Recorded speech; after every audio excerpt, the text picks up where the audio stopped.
Mi nombre es Ninive Ángeles Guadarrama, soy alumna de la Universidad Virtual del Estado de Guanajuato con número de matrícula 21003993. El nombre del módulo que curso es Derecho Procesal Penal 2 en la licenciatura de Derecho. El nombre del reto que presento es ¿cuáles fueron los antecedentes latinoamericanos de la reforma constitucional mexicana? Bajo la dirección del asesor educativo Arturo Trujillo Ramos en fecha de octubre del año 2022. Para la elaboración de este reto nos basaremos en el texto titulado Revolución en el proceso penal latinoamericano, difusión de ideas legales desde la periferia del autor Máximo Langer. Para la elaboración de este reto se nos plantearon 3 preguntas. La número 1. ¿A qué se refiere el autor cuando afirma que las reformas en materia de justicia penal se difundieron desde la periferia? Máximo Langer se refiere a la adopción, aplicabilidad de leyes, normas y políticas públicas mediante la difusión de países desarrollados a países en desarrollo, del norte al sur o de occidente al oriente. Los países centrales pueden influenciarse de la adopción de leyes, normas y políticas públicas, así como competir entre ellas para influenciar a los países periféricos. Sin embargo, los países periféricos y sus actores están limitados a ser receptores de leyes, normas y políticas públicas que son producidas y denominadas y diseminadas desde los países centrales.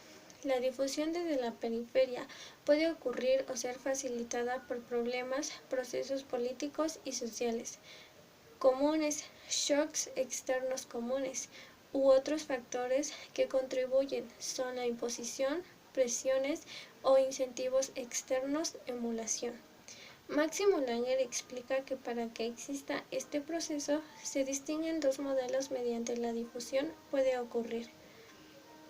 El número 1 se refiere a las descripciones y teorías que enfatizan temas, procesos e incentivos comunes que estados y actores domésticos enfrentan y que pueden llevarlos a adoptar leyes, normas, políticas públicas similares. El número 2. Las descripciones y teorías enfatizan la direccionabilidad geográfica y señalan que las leyes, normas y políticas públicas se difunden desde los países centrales a otros países centrales periféricos. Sin embargo, análisis neoliberalistas de las relaciones internacionales y análisis de elección racional en el derecho internacional señalan que los estados centrales pueden imponer leyes, normas y políticas públicas sobre otros estados mediante la fuerza, las amenazas u otros incentivos para avanzar dentro de sus propios intereses materiales. La difusión desde la periferia puede ser tenida en cuenta como una hipótesis o grupo de hipótesis que pueden ser testeadas al estudiar procesos de difusión. Puede proveer clases sobre cómo las leyes, normas y políticas públicas se difunden en ciertas regiones del mundo, especialmente en aquellas que no incluyen países centrales, como África, América Latina y Medio Oriente. La posibilidad de que la difusión pueda ser iniciada desde países periféricos o semiperiféricos significa que estudiar este tipo de países mejora nuestro entendimiento de nuestro mundo globalizado. La direccionabilidad geográfica de este proceso de difusión puede ocurrir de dos maneras. Por un lado tenemos a la difusión horizontal o difusión semi-horizontal, donde las leyes, normas y políticas públicas se difunden desde actores en países periféricos o semiperiféricos, sin participación sustancial de actores de países centrales. Por otro lado, tenemos a la difusión triangular desde la periferia, donde los actores en países periféricos son los actores intelectuales y juegan un rol crucial en la difusión de leyes, normas y políticas públicas a otros países periféricos, pero de actores de países centrales también juegan un rol crucial en el proceso de difusión.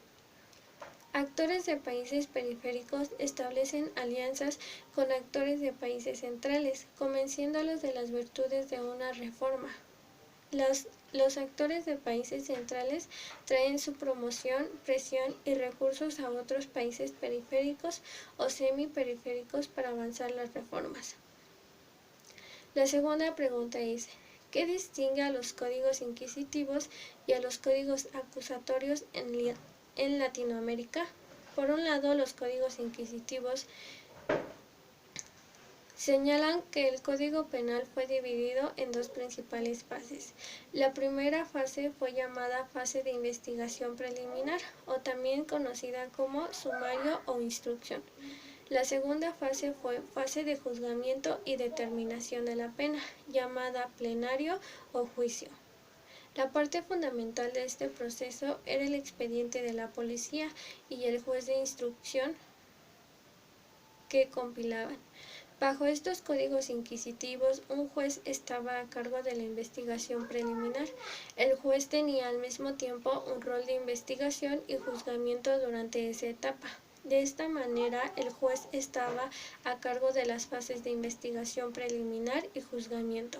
La fase de juzgamiento era de naturaleza más acusatoria.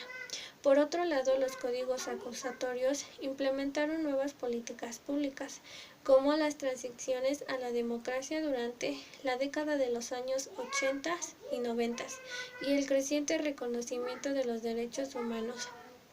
Por otro lado, tenemos la eficiencia del sistema de justicia penal en la agenda de muchos gobiernos latinoamericanos, ya que abrió ventanas para políticas públicas para reformadores, por ejemplo, dentro de los temas de deficiencias en la prisión preventiva y las altas tasas delictivas, la corrupción, la falta de rendición de cuentas de la Administración de Justicia.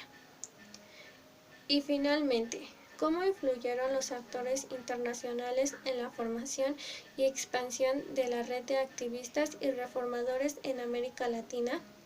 Vélez Mariconde y Soler presentaron el Código de Córdoba como un proyecto modernizador. Durante los años 40 y 70 se convirtió en un modelo para muchas provincias argentinas, algunos de los cuales incluso contrataron a Vélez Mariconde para redactar sus códigos. En 1973, Costa Rica adoptó un nuevo Código Procesal Penal, donde participaron en su redacción Vélez Mariconde y Claría Olmedo.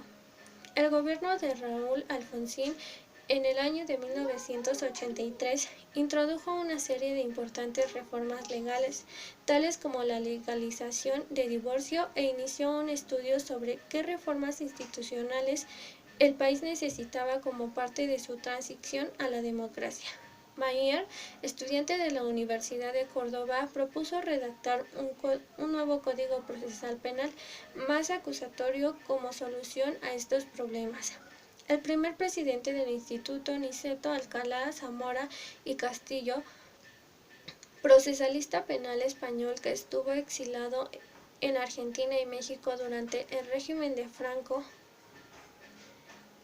sugirió que la creación de un nuevo Código Procesal Penal fuera un modelo para los países de Iberoamérica, ya que debía ser uno de los principales proyectos del instituto. Alcalá Zamora quería que el Código de Córdoba de 1939 fuera la principal fuente del Código Procesal Penal, modelo porque era el mejor de América y uno de los mejores del mundo. Julio Mayer, Alberto Brin y otros abogados latinoamericanos propusieron reemplazar los códigos inquisitivos con códigos acusatorios como solución a una serie de problemas en la administración de justicia penal y un contexto de procesos de democratización política. En el año de 1980, un número de actores de Estados Unidos también comenzaron a trabajar en el área de la justicia penal en América Latina. Alberto Binder y Julio Mayer no fueron los únicos actores latinoamericanos. Promovieron códigos acusatorios en América Latina. Durante los 80s y 90s, una red sobre el proceso penal surgió en la región. Binder se convirtió en el miembro más importante de la red en los años 90, debido a que participó en la redacción de los nuevos códigos en la mayoría de las jurisdicciones de la región. Binder también viajó por toda América Latina cabildeando por reformas acusatorias. Fue el principal interlocutor latinoamericano para un número de funcionarios de la Agencia de los Estados Unidos para el Desarrollo Internacional. Como conclusión podemos mencionar que la relación que existe entre el texto de Langer y la reforma constitucional en materia de seguridad pública y seguridad penal en México son los objetivos que ambos escritos plantean. Cómo ajustar el sistema a los principios de un Estado democrático de derecho, como defender las garantías de víctimas de los acusados, las transiciones a la democracia y el creciente reconocimiento de los derechos humanos, así como las prácticas más eficientes contra la delincuencia organizada y el funcionamiento de las cárceles.